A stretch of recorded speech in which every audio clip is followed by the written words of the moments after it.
Hello दोस्तों, कैसे हैं आप सब। लेक्चर सीरीज़ के 14वें लेक्चर में आपका स्वागत है। आज का हमारा टॉपिक होगा गुरु नानक, जिन्होंने सोशियो एथिकल फिलोसफी प्रतिपादित किया। दोस्तों, लेक्चर सीरीज़ का ये जो पार्ट है, ये हम लोग लगभग हमने 50% से ज़्यादा पार्ट हमने आज कवर कर लिया है। तो गुरु नानक और गुरु घासीदास जी का कैरेक्टरिस्टिक्स ऑफ सतनाम पंथ तक आज मैं कोशिश करूँगा कि हम कंप्लीट कर लें। और ये वाला पार्ट मेरा टारगेट है कि we will complete it within 7 days। तो हो सकता है कि अब आपका जो लेक्चर सीरीज थोड़ा सा फास्ट मोड में आए।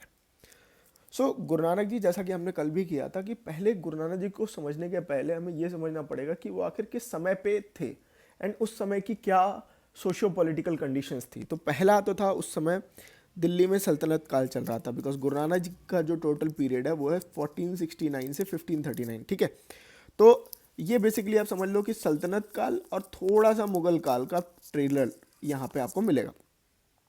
ठीक है, दूसरा इन्होंने इंटरनल कॉन्फ्लिक्ट थे, हैवी टैक्सेशन था, फ्रेगमेंटेशन था, लोग बटे हुए थे। एंड ये जो कल्चरल डिवाइड है, कहीं ना कहीं सोसाइटी में भी बटा हुआ था। कास्ट सिस्टम थी, सोशल हायरार्की थी, वर्ण सिस्टम था जिसमें लोअर और अनटचेबल को सही तरीके से नहीं ट्रीट किया जाता था। हिंदू मुस्लिम के बीच टेंशन थी, महिलाओं को लेकर के कई सारी इल प्रैक्टिसेस चल रही थी, स्पिरिचुअल डिक्लाइन भी हो रहा था और सुपरस्टिशन काफ़ी ज़्यादा डोमिनेट कर रहा था। देन रिलीजियस कंडीशंस भी समहाउ ऐसी थी कि सूफी और भक्ति कहीं ना कहीं डिवोशन टू वन गॉड जैसी बातें कर रहे थे। इस पूरे पार्ट में अगर देखें तो there was a vacuum what, unity among people. अब मैं जब यूनिटी अमंग पीपल की बात कर रहा हूँ तो I am not talking people with different religion, caste और एनीथिंग एल्स। ठीक है, दूसरा उनका ये था कि हमें इस चीज़ के बियॉन्ड एक प्रॉपर जस्ट वर्ल्ड का निर्माण करना है। ठीक है, और इसी बेसिस पे उन्होंने क्या किया, कास्ट डिस्टिंक्शंस को एकदम दरकिनार किया, आइडल वॉरशिप को इन्होंने एकदम कंप्लीटली इसका नकारा, equality, social justice, honest living, ये सब चीज़ों को इन्होंने प्रमोट किया। और कहीं ना कहीं इन्होंने बोला एक ओमकार, यानी one god, there is only one god, और हम सब उसके बच्चे हैं। ठीक है, तो अब अगर ओवरऑल देखें तो समझिए गुरु नानक जी के टाइम पे क्या हो रहा था कि there was a social divide. ठीक है, this social divide needed to be rectified with sense of strong unity among people. ठीक है,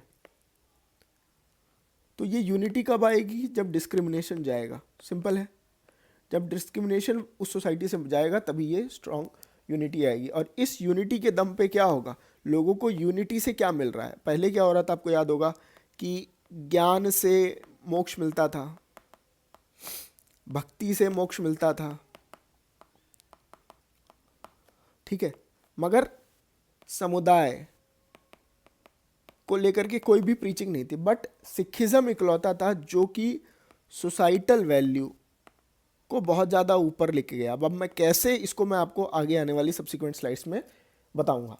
तो इनका जो इन्फ्लुएंस था ओवरऑल आज भी इसको सिख कम्युनिटी में आप देख पाते हैं। जैसे वो एक सेल्फ कॉन्फिडेंस में जीते हैं कि भैया ठीक है यार, लेट इट बी, जो है सही चलेगा। उनके बीच सेंस ऑफ यूनिटी है, सेंस ऑफ सर्विस है, या सेंस ऑफ केयर है। अभी कोई भी अगर कैलमिटी आती है तो सबसे पहले सिखिज्म ही आगे आते हैं। They are somehow open minded. आप किसी का भी मजाक बनाते हो वो बुरा मान जाता है, बट सिक्स पे जितने जोक बनते हैं they just cherish it, because it has been praised कि आपको टॉलरेंट रहना है। ठीक है, कास्ट डिस्क्रिमिनेशन को ये एकदम नहीं मानते हैं। ठीक है, फिर उसके बाद थोड़ा सा ये प्रैक्टिकल अप्रोच रखते हैं।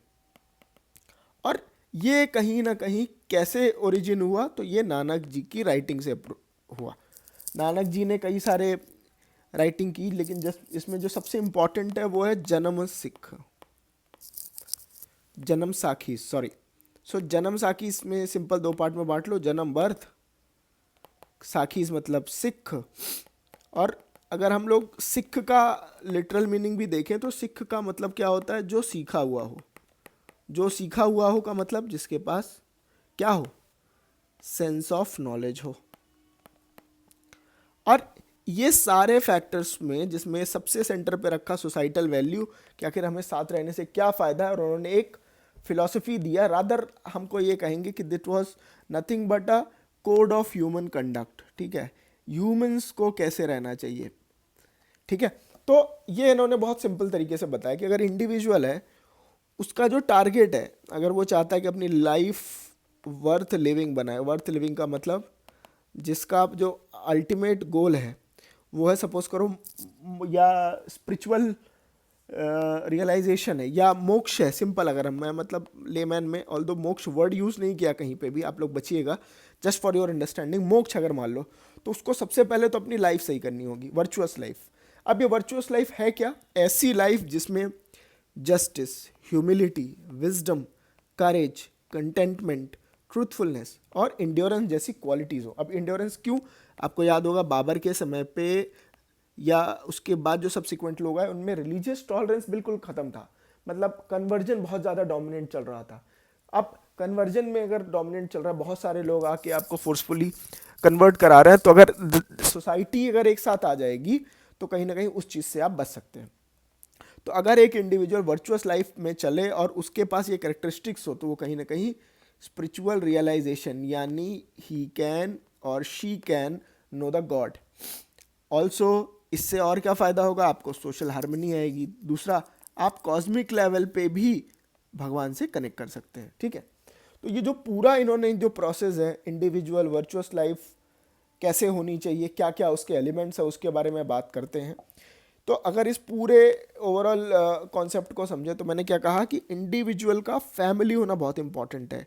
ऐसा ज़रूरी नहीं है कि आप क्या कहते हैं आप वैराग्य ले लो, वैराग्य की बात यहाँ पे सपोर्ट नहीं करता। बोलता है आप फैमिली में रहो, आप लेकिन फैमिली में रहते हुए ये 3 चीज़ें करो, वर्क, वर्शिप, चैरिटी। इसको कहते हैं कीरत करो, नाम जपो और वंद चको।